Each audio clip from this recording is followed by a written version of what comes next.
Kuminsan may mga driver akala nila makukuha yan sa pai-starting uli, yun po ang malaking pagkakamali nila. Ang isa pa pong rason para mauwi sa overhaul ang isang makina ay yung pag nalusong po yan sa baha. Kung halimbawa ang sasakyan nyo ay nasa garahe lang tapos inabot po yan ng baha, natural papasokin ng tubig yung makina.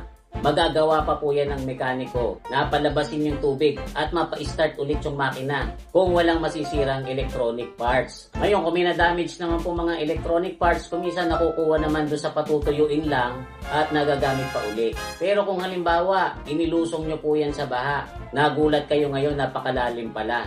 Inabot ngayon ng tubig yung air cleaner nyo. Kaya yung makina ay nakahigop mismo ng tubig baha, papasok doon sa mga combustion chamber. Natural, mamamatay po yung makina. Kuminsan may mga driver akala nila makukuha yan sa pai-starting uli, yun po ang malaking pagkakamali nila. Kasi guys, yung tubig po na nandun sa loob ng combustion chamber ay hindi mako-compress. Ang tubig po kasi ay incompressible. Kaya pag pinilit nyo po yung i-start, mababaluktot yung connecting rod. Lalong hindi na yan naandar. Meron nga po akong kaibigan noon na inilusong niya sa bahay yung sasakyan niya.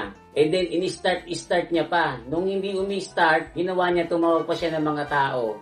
At nagpatulak siya. Sinubukan niyang paandarin sa tulak. Lalong lumaki yung sira ng makina. Nauwi talaga sa overhaul.